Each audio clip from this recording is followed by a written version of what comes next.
Jacques-Louis David nació en París, Francia, el 30 de agosto de 1748 y murió en Bruselas, Bélgica, el 29 de diciembre de 1825.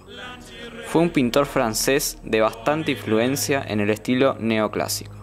Buscó la inspiración en los modelos escultóricos y mitológicos griegos, basándose en su austeridad y severidad, algo que cuadraba con el clima moral de los últimos años del antiguo régimen. Más tarde, David llegó a ser un activo participante en la Revolución Francesa, así como amigo de Robespierre. En realidad, fue el líder de las artes bajo la República Francesa. Encarcelado tras la caída de su amigo del poder, más tarde se alineó con el advenimiento de otro régimen político, el de Napoleón Bonaparte. Fue en esta época cuando desarrolló su estilo imperio, notable por el uso de colores cálidos al estilo veneciano. Entre sus numerosos alumnos cabe destacar a Anthony Gingras, Anne-Louise Giraudet de Roussy-Tronson y el más conocido de todos, Jean-Auguste Dominique Ingres. Esto le hizo ser el pintor más influyente del arte francés del siglo XIX, especialmente en las pinturas académicas.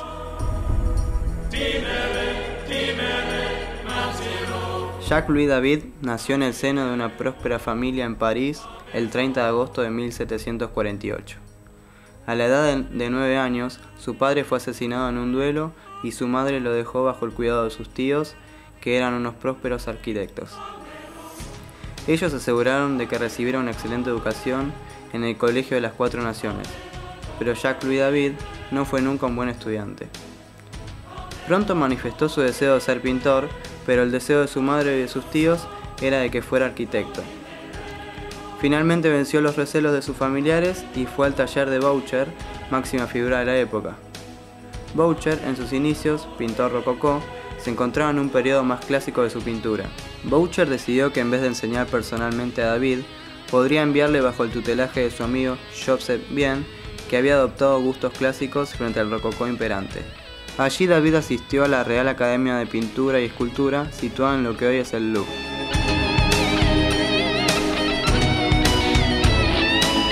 Los compañeros de la academia encontraron difícil relacionarse con David, sin embargo, reconocieron su genio.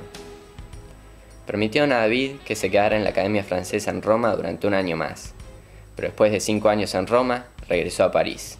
Allí, encontró gente que influyera en él y lo hicieron miembro de la Academia Real. Envió a la Academia 2 pinturas, siendo ambas incluidas en el Salón de 1781, un gran honor. Fue alabado por pintores contemporáneos, pero no recibió la misma aceptación por parte de la administración de la Academia Real, lo cual fue hostil a esta estrella naciente. Jacques-Louis David contrajo matrimonio con Marguerite Charlotte, hija de un importante arquitecto de la época.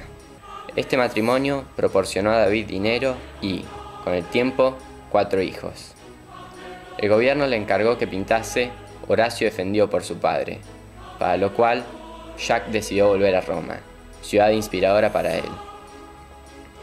Su suegro le proporcionó el dinero que necesitaba para el viaje y se marchó a Roma con su esposa y algunos de sus tantos estudiantes. En Roma, David pintó su famoso Juramento de los Horacios. Los temas y motivos se reiterarían en obras posteriores: el juramento del juego de pelota y la distribución de las águilas. Mientras en el Juramento de los Horacios y el juramento del juego de pelota se enfatiza la importancia del autosacrificio masculino por el propio país y por patriotismo, la distribución de las águilas hablaría del autosacrificio por el emperador y la importancia de la gloria obtenida en el campo de batalla.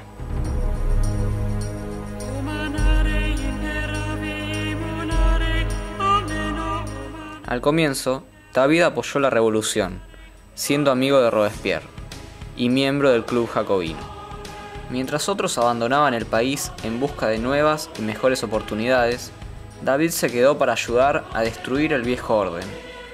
Fue un regicida que votó en la Asamblea Nacional a favor de la ejecución de Luis XVI.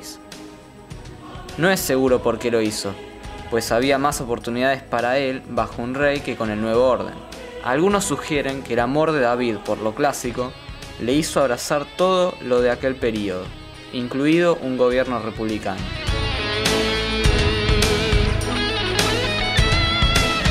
La muerte de Robespierre puso fin al periodo de terror y se entró en la última fase de la Revolución Francesa, el Directorio, cuyas autoridades ordenaron el arresto y el encarcelamiento de David.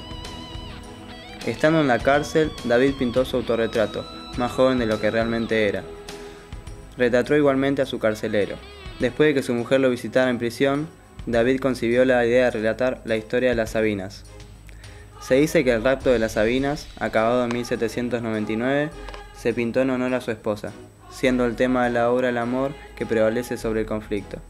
La pintura también fue vista como un ruego a la gente para que se unieran de nuevo después de la fase sangrienta de la revolución.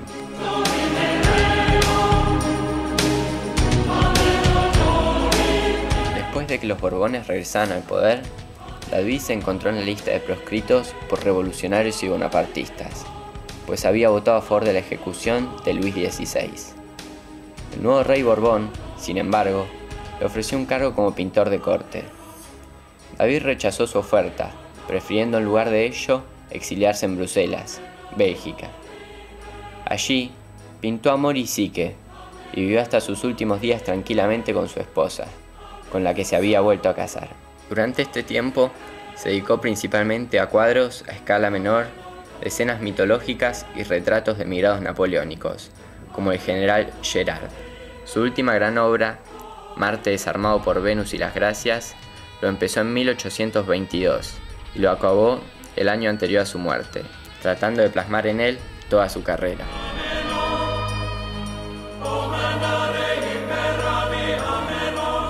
Entre sus obras más importantes podemos encontrar Belisario, El juramento de los Horacios, La muerte de Sócrates, Lavoisier y su esposa, El juramento del juego de pelota, La muerte de Marat Las Sabinas, Napoleón cruzando los Alpes y la coronación de Napoleón.